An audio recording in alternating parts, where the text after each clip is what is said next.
esta segunda vuelta se ha llenado de conflictos, de violencia, de insultos, de estigmas, de todo tipo.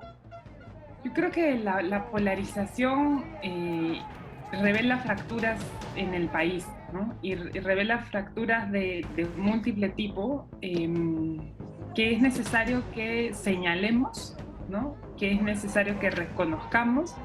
Y eso ha hecho justamente que llevemos estas elecciones los ciudadanos de una forma muy emocional, de encrispación, en donde nos hemos insultado entre ciudadanos.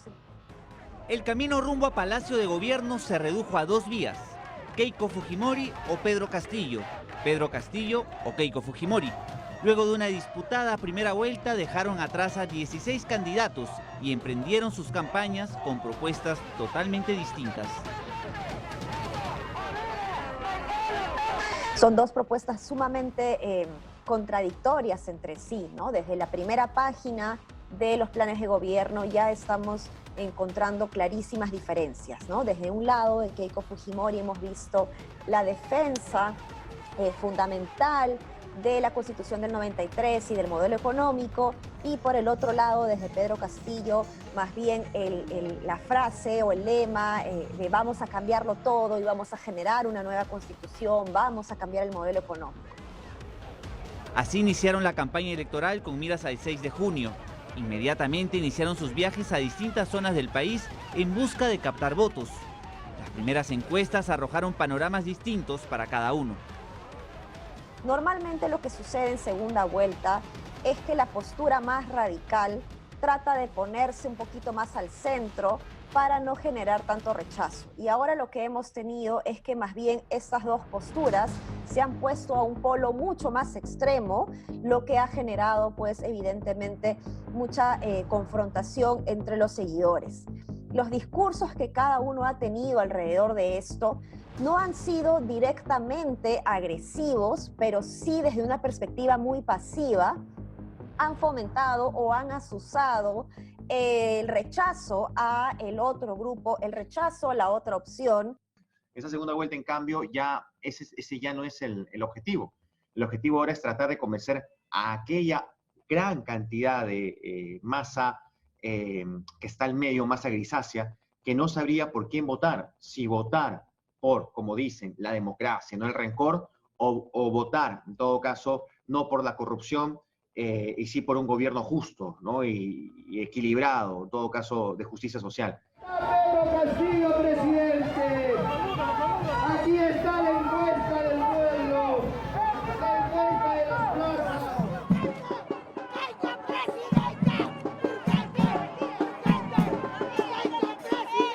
Desde ambos lados, los simpatizantes se han sentido muy identificados por estos discursos, tomando una postura muy radical por uno u otro lado, y se han sentido con la legitimidad pues, de llevar esto a niveles de violencia bastante inaceptables.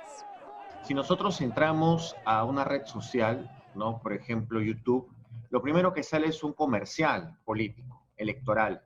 Ponen a personas llorando y señalando, no quiero que el Perú sea Venezuela. Pero también, rato después, puedes prender YouTube y sale una marcha, ¿no? Diciendo no a Keiko, diciendo no votes por la corrupción. Entonces, ves un poco esto, o sea, el aroma político ha llenado absolutamente toda la cotidianidad de las personas. Pedro Castillo partió con ventaja de hasta 2 dígitos en algunas encuestadoras sobre Keiko Fujimori, quien sumó pronto el apoyo de Mario Vargas Llosa. Algunas semanas después, el candidato de Perú Libre recibió el respaldo de Verónica Mendoza, candidata en primera vuelta de Juntos por el Perú. Ambos candidatos empezaron las primeras semanas a tener posturas bastante radicales y propuestas muy dispares, muy dicotómicas. Sin embargo, en el transcurso de las semanas, a través de las críticas, es que de alguna manera los discursos pasaron a tener un poco más de proyección respecto a la tranquilidad que querían proyectar justamente.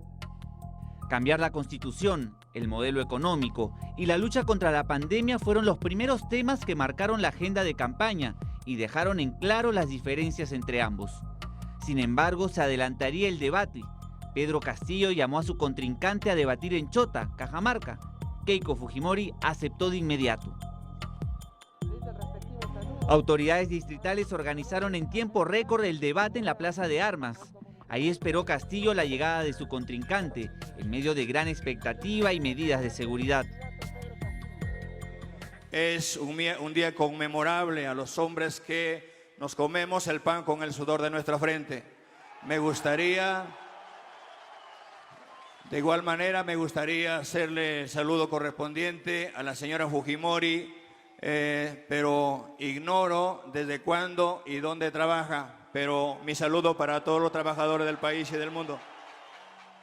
Saludo al señor Pedro Castillo, que después de poner tantas excusas, finalmente tuve que venir hasta aquí para poder hacer un intercambio de ideas. Más allá de pullas, respuestas y confrontaciones, Chota fue escenario de un primer debate. La campaña empezó a calentarse y captar la atención de la ciudadanía.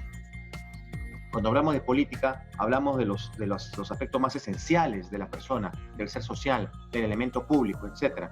Es positivo, por un lado, como bien lo has dicho, porque todos estamos ahora comprometidos con un tema político, pero es negativo porque se da únicamente porque es un tema electoral. Y al ser únicamente un tema electoral y al agarrarnos tan frío, entonces tomamos estas actitudes tan violentas. Si esto se correspondiera en el tiempo, en los años, y tuviéramos una participación, fuéramos protagonistas de estas decisiones colectivas, entonces no creo que sucedería eso. Para el sociólogo Jerjes Loaiza, son los factores emocionales, más que los temas de fondo, los que el electorado espera en los debates. Y cuando digo no les interesa, no quiero decir que a las personas les importe poco o nada, sino que en lo inmediato, para poder votar y para poder decidir, en ese sentido, no me interesa. ¿Qué es lo que me interesa entonces? Me interesa un candidato seguro, carismático o carismática. O sea, un candidato que tenga una percepción de las cosas que me permita a mí decidir finalmente. Y esta decisión que yo tome es una decisión que tiene que venir acompañada necesariamente de una demostración o de pruebas, que así lo señalo. Entonces, cuando yo veo el debate, lo que tengo que ver es una persona segura de sí. Aunque señala que el factor económico fue desde inicio uno de los temas más importantes para una población golpeada por los efectos de la COVID-19. Pero en esta campaña únicamente se habla del tema económico y la población se ha sentido tan conectada con el tema económico que lo único que quiere saber es ¿van a prohibir o no van a prohibir las importaciones? ¿Van a subir o no van a subir los precios? ¿El dólar va a seguir creciendo o no va a seguir creciendo? ¿No? O la idea de que si hazlo por tu familia, hazlo por tus hijos, etcétera, etcétera. Entonces creo que la población tiene en la mente dos cosas. Primero, que me asegures de que las cosas no van a empeorar. No está pidiendo que las cosas mejoren. Ya a este punto las personas no piden quiero que el Perú salga de este problema económico. Lo único que te piden es quiero que se mantenga igual. Tras el primer encuentro en Chota y luego de recibir cada uno el apoyo de ciertos sectores, una palabra empezó a marcar la campaña: polarización. Entonces, frente a estas dos posturas es que la gente ha ido polarizando alrededor de estos dos discursos, pero no necesariamente por la identificación plena, clara y consciente de estos discursos, sino también por el rechazo o el miedo a esa otra opción que a mí no me gusta. Y eso ha hecho justamente que llevemos estas elecciones los ciudadanos de una forma muy emocional, de encrispación, en donde nos hemos insultado entre ciudadanos, entre amigos, familiares, colegas, y esto evidentemente no es sano en estas semanas, en estos transcursos en donde estamos viendo los resultados electorales. Vemos que todavía seguimos muy tensos y muy polarizados, y efectivamente pues existe una preocupación respecto a cómo vamos a pasar la página y empezar a construir desde un punto de vista mucho más consensuado. Yo creo que la polarización revela fracturas en el país, ¿no? Y revela fracturas de múltiple tipo que es necesario que señalemos, ¿no? Que es necesario que reconozcamos, pero también que es necesario que nos pongamos a trabajar en una agenda común como ciudadanos, ¿no? Y en esa agenda común creo que la crisis nos permite tener prioridades bien claras, ¿no? para salir de la crisis múltiple en la que estamos, tenemos que concebirnos como una comunidad, como un país, como compatriotas y conciudadanos. Nosotros en la campaña lo que hemos visto es que el reconocimiento de posturas diferentes, divergentes, es muy difícil, ¿no? Y entonces aquí es como si la persona que piensa distinto a mí, pues yo no reconociera la validez de su postura y contempláramos el intercambio político como la necesidad de aniquilar al otro o como si fuera una guerra, ¿no? Donde tenemos que eliminar esa postura, cuando el intercambio político precisamente se enriquece por posturas diferentes. Con propuestas opuestas desde un inicio, en una campaña polarizada, ¿cómo siguió el camino de los candidatos rumbo al 6 de junio?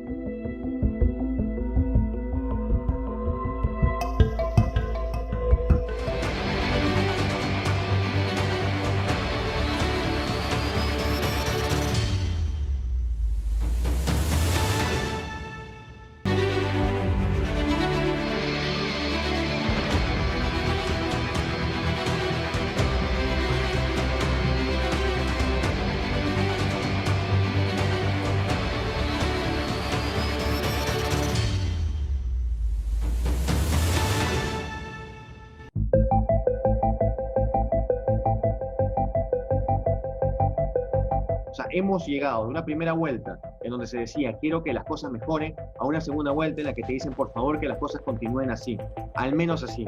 Quiero ganar al menos unos cuantos soles para poder sobrevivir. Eso es lo que ha llegado. Y por otro lado, nos ha llevado y nos lleva siempre en cada candidatura, cada proceso electoral a decir cuán seguro es mi candidato. Quiero ver en sus ojos, quiero ver en sus actitudes, quiero ver en sus palabras que en efecto va a ser un buen gobernante.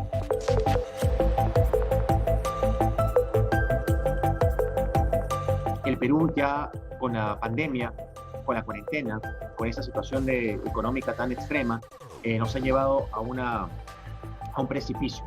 Han recortado este proceso de tolerancia a la situación que vivimos. Esta especie de primavera económica ya se acabó y ahora lo que tenemos es una situación de precipicio.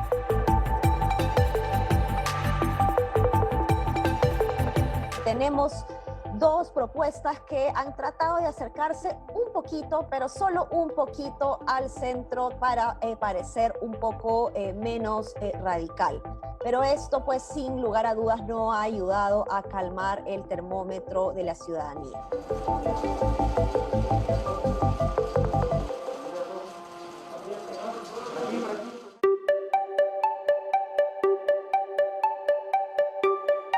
La población afrontaba el momento más crítico de la pandemia mientras se desarrollaba la campaña electoral.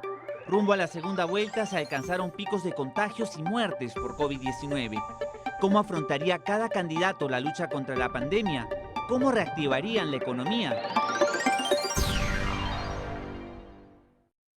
Entonces uno inevitablemente se pone a pensar, bueno, si tanto me lo dicen, ahora ¿por quién voy a votar?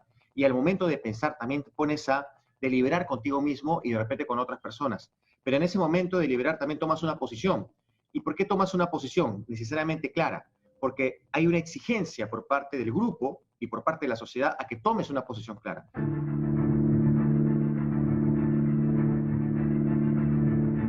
La conformación de equipos técnicos se convirtió en un tema importante de campaña. Tras varias idas y venidas, Fuerza Popular y Perú Libre acordaron el debate de equipos técnicos organizado por el Jurado Nacional de Elecciones. Dina Boluarte, Juan Pari, Hernando Ceballos, Andrés Alencastre, Avelino Guillén, Celeste Rosas por Perú Libre, Patricia Juárez, Luis Carranza, José Recoba, Carlos Bruz, Fernando Rospigliosi y Nano Guerra por Fuerza Popular. Finalmente ambos partidos se pusieron de acuerdo y lograron, pues, estos dos debates que han sido importantes, ¿no? El debate de equipos técnicos y el debate de candidatos presidenciales.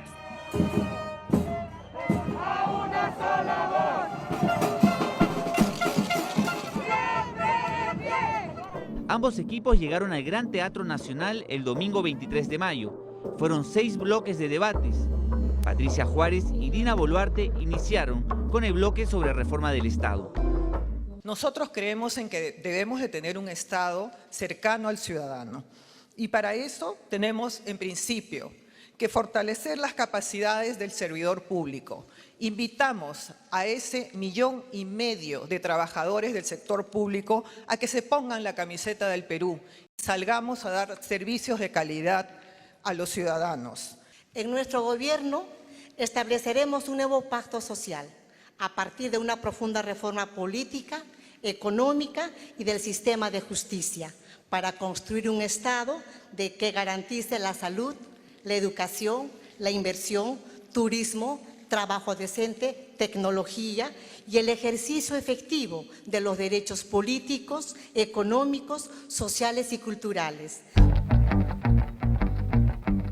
Juan Par y Luis Carranza debatieron sobre recuperación económica, uno de los temas que generaron mayor expectativa. Que nosotros planteamos 4 ejes que son importantes para el desarrollo del país. El primer eje lo hemos llamado el eje social, el eje emergente. ¿Qué significa esto? Tenemos una economía deprimida, una economía muy golpeada por temas de pandemia. Entonces hay que reconstruir desde abajo los elementos de nuestra patria. El plan de gobierno tiene 3 ejes fundamentales: tu salud, tu comida y tu trabajo. Hay 2 instrumentos que vamos a utilizar. En el corto plazo, un fuerte impulso fiscal y financiero. En el mediano plazo, un fuerte impulso a la inversión privada, pero no de la gran empresa, de los pequeños y medianos empresarios. En plena segunda ola de la pandemia, el debate sobre salud y manejo de la pandemia se dio entre José Recoba y Hernando Ceballos. Es que en los primeros 100 días te vamos a dar salud, consultorios, pruebas moleculares, más de 100.000 al día, las vacunas que mereces. Al 30 de noviembre, todos los adultos mayores de 18 años estarán vacunados. Tus niños que no se vacunaron durante el año pasado tendrán las vacunas al día y los vacunaremos contra COVID para que en el 2022 comiencen sus clases.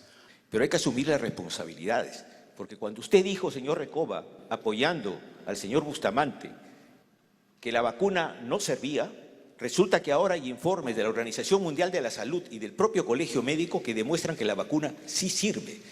Y lo peor del caso es que hay millones de peruanos que no se vacunaron a partir de esa campaña sistemática de Fuerza Popular descalificando las vacunas. En infraestructura, desarrollo regional y descentralización, intercambiaron propuestas Andrés Alencastre y Carlos Brus.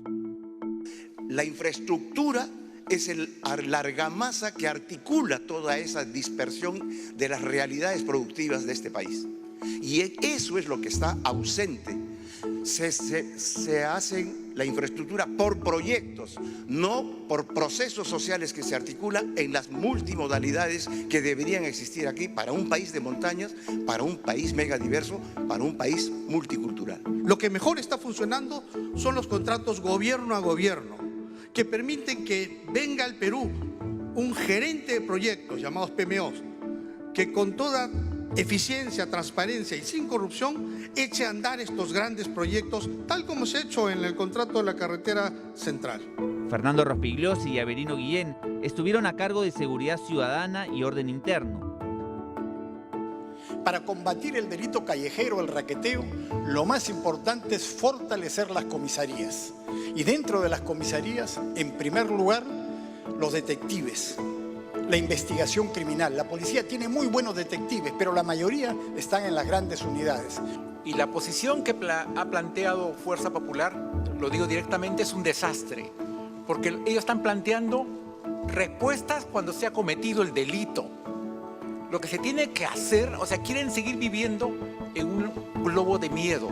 Lo que se tiene que hacer para combatir todo esto, para que exista cierto clima de paz, es prevención del delito. El bloque final fue el de protección del medio ambiente y desarrollo sostenible, en el cual debatieron Nano Guerra y Celeste Rosas. No podemos hablar de desarrollo sostenible si no vemos a la persona, si no vemos el ecosistema, si no vemos los equilibrios.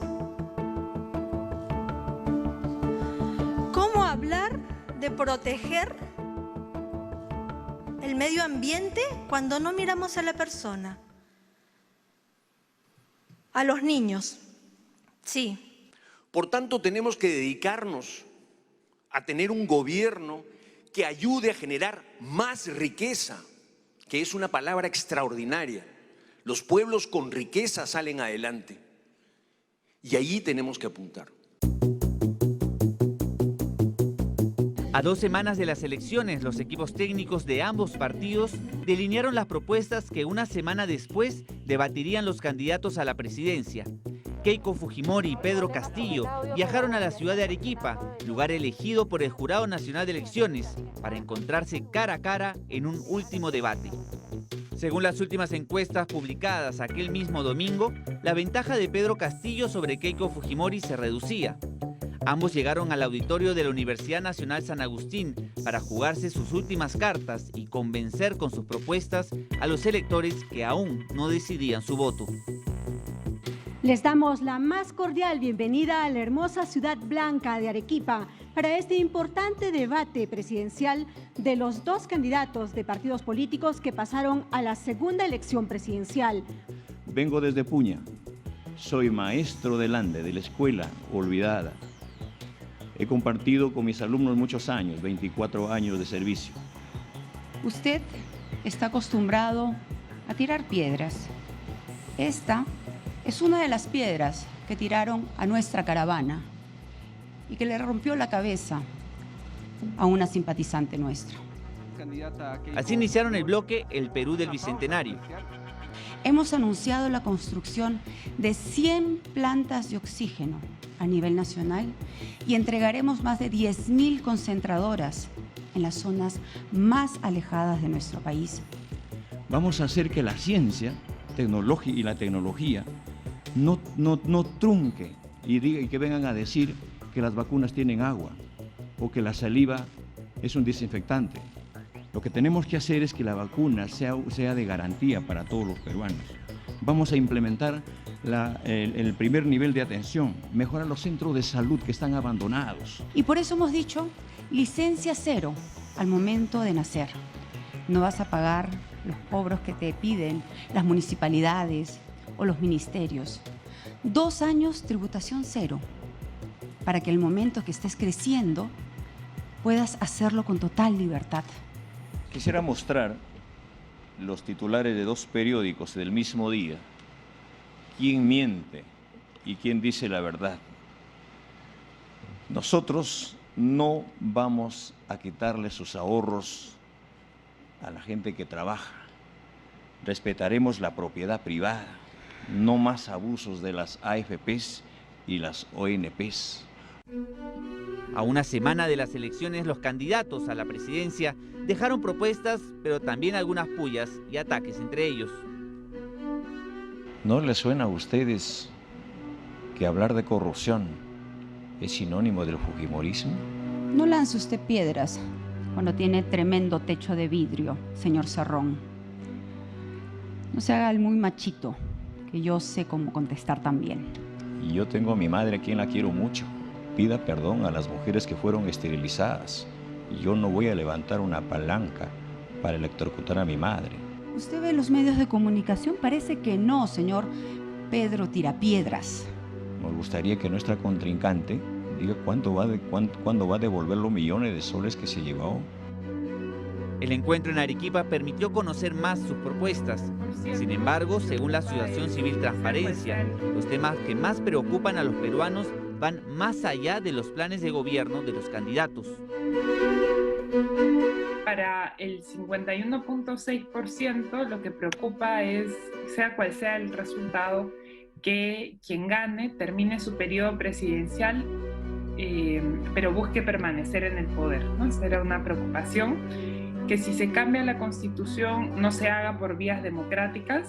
Estamos ahí hablando de 46% de ciudadanos preocupados por esto. Y en tercer lugar, que no se respeten las reformas educativas.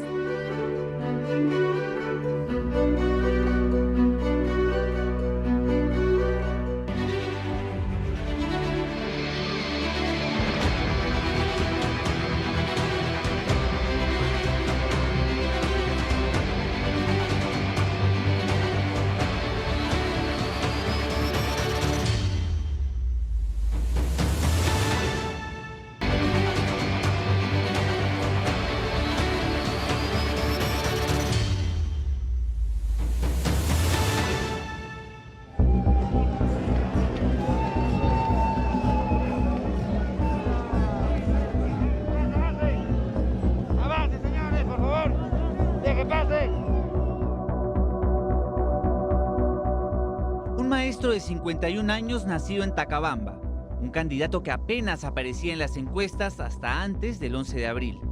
Pedro Castillo dejó de ser una sorpresa al iniciar la campaña de la segunda vuelta. Empezó el rumbo a Palacio, encabezando la preferencia en los sondeos.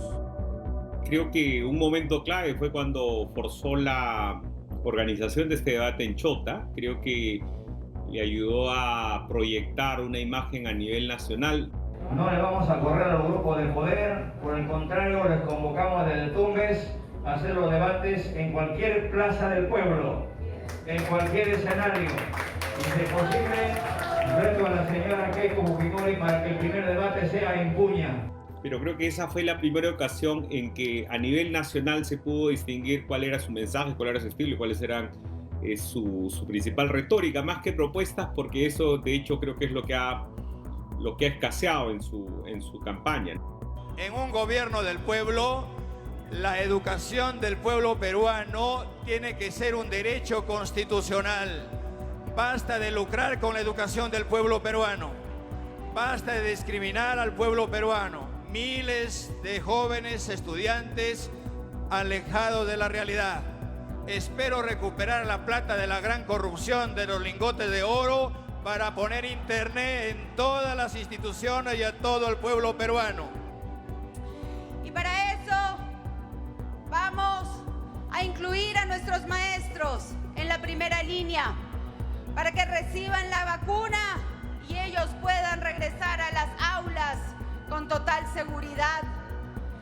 Pero vamos sobre todo a modernizar las escuelas que están tan deterioradas y construiremos, así como lo hizo mi padre, Alberto Fujimori, 3.000 colegios a nivel nacional. Yo, Keiko Fujimori, haré 3.000 colegios más en un futuro gobierno nuestro. Para el analista político José Carlos Requena, este fue un momento importante en la campaña del candidato de Perú Libre. El mensaje de Castillo y sus ideas desde Chota se difundieron a nivel nacional. Este no fue el único momento positivo, según Requena. Creo que han habido momentos importantes como el endose del equipo de Verónica Mendoza y la firma de esta declaración, este compromiso que firma con ellos. Y a lo largo hay que ver también qué impacto tuvieron los debates. El debate técnico creo que no le favoreció, tampoco el debate de Arequipa, y era más bien en el espacio, digamos, de contacto directo con el electorado en el que Castillo se sentía mucho más cómodo. Los cuestionamientos fueron hacia el fundador del partido Perú Libre, sentenciado por corrupción, Vladimir Cerrón. Castillo deslindó de él en varias ocasiones. Sin embargo, críticas continuaron desde sus contendores. La demora en la definición de su equipo técnico fue también un problema durante la campaña. Que no se ha logrado distinguir un equipo técnico sobre el cual se apoye. Eso recién se está terminando de ver en estos días. Al final de la campaña, también entre el debate y el cierre, de confirmarse la elección de Castillo, va a tener que terminar de, digamos, consolidar todas estas cosas, terminar de dirimir para poder ver sobre cuál de las opciones finalmente se asienta. Pero ese es uno de los grandes flancos, una de las grandes interrogantes que vamos a tener que ir leyendo día a día, no solo por a quién nomine originalmente, sino por qué tanta perdurabilidad puede tener. Keiko Fujimori, lideresa de Fuerza Popular, investigada por delito de lavado de activos, llegó por tercera vez a una segunda vuelta electoral. Tras el debate en Chota, aceptó el reto de Castillo para debatir en los exteriores del penal anexo de Chorrillos. El candidato Castillo, que fue quien propuso este debate, lamentablemente no cumplió con su palabra. Lamentablemente se corrió nuevamente. El candidato de Perú Libre decidió ir a otras actividades. Keiko, ya en el estrado, se reencontró públicamente con su hermano Kenji Fujimori. Este show que se armó en torno a la reconciliación con Kenji no tuvo como paralelo o no tuvo algo equivalente en un mensaje hacia el centro, en un mensaje más conciliador, en un mensaje que ayudara a vencer las resistencias que Keiko Fujimori despertaba y despierta aún en un sector importante de la ciudadanía, ¿no? Una reconciliación que no tuvo mayor efecto positivo, según algunos especialistas, contrario al acercamiento que tuvo con el escritor Mario Vargas Llosa. Si uno considera que el endose de Mario Vargas Llosa fue muy temprano, porque fue a la primera o segunda semana después de la elección del 11 de abril, hubiera esperado algún mensaje más en esa dirección, ¿no? En una suerte de democratizar tu lucha. A diferencia de Castillo, la candidata de Fuerza Popular presentó rápidamente a los integrantes de su equipo técnico. Además, sumó a futbolistas y figuras públicas a su campaña. Y no llegó a tener ni un elenco de escuderos políticos, si quieres, o voceros políticos, ni tampoco un mensaje hacia un elector mucho más moderado. Su candidatura como que nunca salió de su zona de confort, y lo que fue acumulando en las últimas semanas fue más por el temor que originaba Castillo que por el convencimiento de su opción. Así llegaron ambos al 6 de junio, con algunos aciertos y con muchas dudas. Ambos forjaron una campaña polarizada que terminó con una distancia, según encuestas, muy corta entre ambos.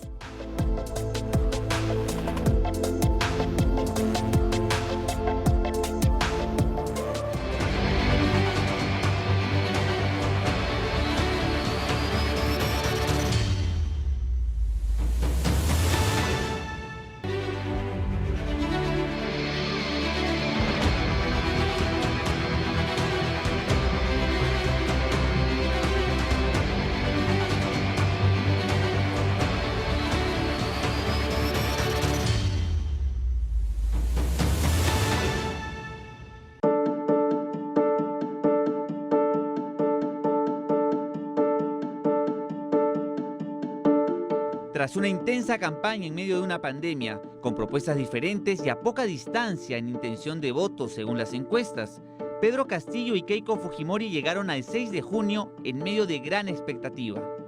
La candidata inició la jornada con un desayuno con representantes de las ollas comunes en San Juan del Lurigancho. Pedro Castillo hizo lo mismo muy temprano en Chota. La cobertura electoral de TV Perú llevó detalles de cada uno de los candidatos, incluyendo el momento en el que votaron. Observadores internacionales estuvieron presentes en la jornada electoral. La OMPE y el Jurado Nacional de Elecciones llevaron a cabo los comicios con información transparente y brindando todas las medidas de bioseguridad. La votación cerró a las 7 de la noche. La encuestadora Ipsos inmediatamente publicó los resultados de la encuesta a boca de urna.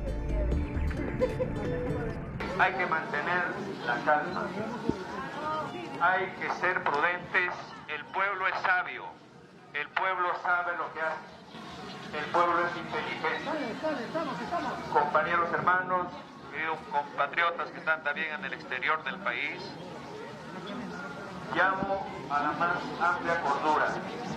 Lo que hemos escuchado no es nada oficial. Se han recibido con alegría, pero al ver que el margen es tan pequeño, es fundamental también mantener la prudencia. Un margen estrecho entre ambos considerando el margen de error.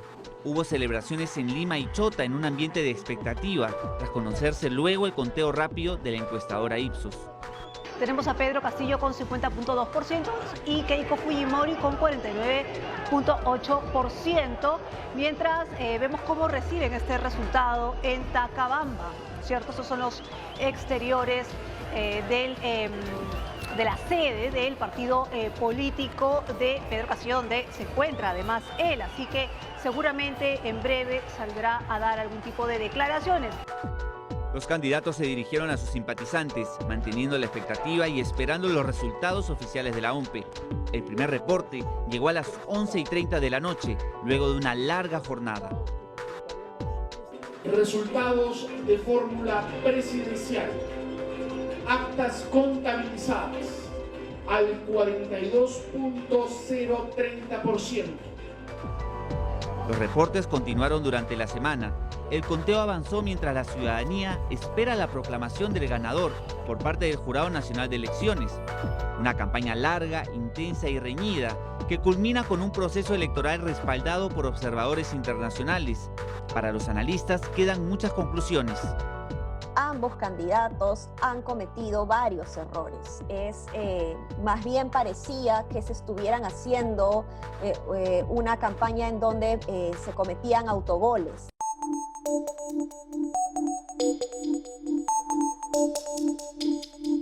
Desde el lado de Pedro Castillo se escuchaban en sus mítines que iba a acabar, digamos, con algunas instituciones públicas que son importantes para la institucionalidad democrática. Desde el lado de Keiko Fujimori se escuchaba, por ejemplo, exclamaciones bastante cuestionables como que las esterilizaciones forzadas formaron parte de un plan de salud, de planificación familiar, ¿no? Entonces, luego ambos han tratado de corregirse, pero justamente estas contradicciones han sido las que han generado mucho rechazo y han aumentado más al fuego de uno u otro lado. Desde el punto de vista de los aciertos, creo que ha sido importante que en los últimos días ambos muestren una postura mucho más tranquila y mucho más calmada. Sin embargo, insistiría con esta actitud más bien de una agresividad pasiva que han tenido, más bien en donde genera de alguna manera una reacción en el otro que está escuchando.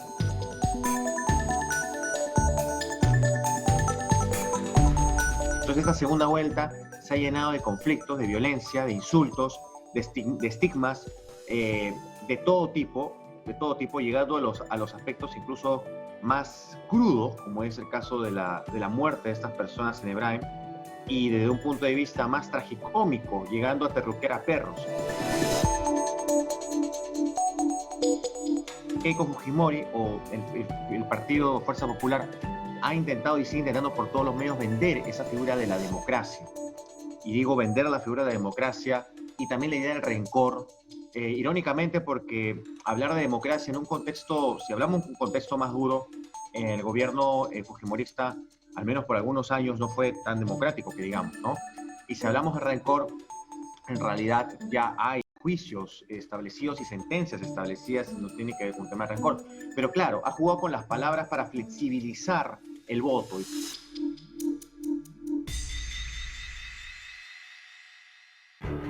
Para el sociólogo Jerjes Loaiza queda para el futuro la crítica hacia la difusión de información tanto en redes sociales como en medios de comunicación en tiempos de campaña electoral. Que en buena medida hacen a un lado la búsqueda de información fidedigna y terminan ensombreciendo lo que debería ser un proceso electoral democrático deliberativo. Apelan a estigmas, apelan a información que en realidad no ha sido comprobada, apelan a mentiras muchas veces para hacer que la población pueda tener una visión de las cosas. Y esto es negativo. Los peruanos aguardan al próximo presidente con miras al bicentenario, en medio de una pandemia y tras 5 años de inestabilidad política. Creo que en lo inmediato es importante reconocer lo que en primera vuelta fue reconocido, que es decir, que se logró llevar a cabo un proceso de elecciones de manera ordenada, transparente, limpio, ¿no? Y eso fue reconocido tanto por observadores internacionales, entre los cuales estaba la OEA, la Organización de Estados Americanos, que ha reconocido el desarrollo del proceso, pero también nosotros, la Asociación Civil Transparencia, en el marco de sus principales funciones está la observación electoral, también reconocimos el correcto desarrollo de la jornada electoral y una adecuada organización de la misma. Va a ser bien importante que ambas fuerzas políticas reconozcan el resultado definitivo, que no se busque confundir a la población hablando de algún fraude, ¿no? Y que también podamos dar garantías, como lo señalaba, del correcto desarrollo del proceso. Tenemos que esperar estas semanas que todo se calme y que tengamos los resultados oficiales para poder trabajar una agenda consensuada entre las organizaciones políticas. Si bien el presidente Sagasti ha comentado que va a convocar a quien sea elegido para trabajar en una agenda con miras a la continuidad de lo avanzado en la lucha contra la pandemia, entre otros temas vinculados a la emergencia sanitaria y la crisis económica, creo que es fundamental que se convoque a ambos candidatos, a ambos líderes de estas dos organizaciones políticas. No podemos dejar de lado a quien quedó en segundo lugar, porque efectivamente casi la mitad de la población ha optado por esta segunda figura. Entonces, en esa línea va a ser sumamente importante que se reconozca también y que se recoja estas demandas ciudadanas, estas preocupaciones y necesidades que tiene la ciudadanía que optaron por esta fuerza política o por este líder político que no llegó al poder.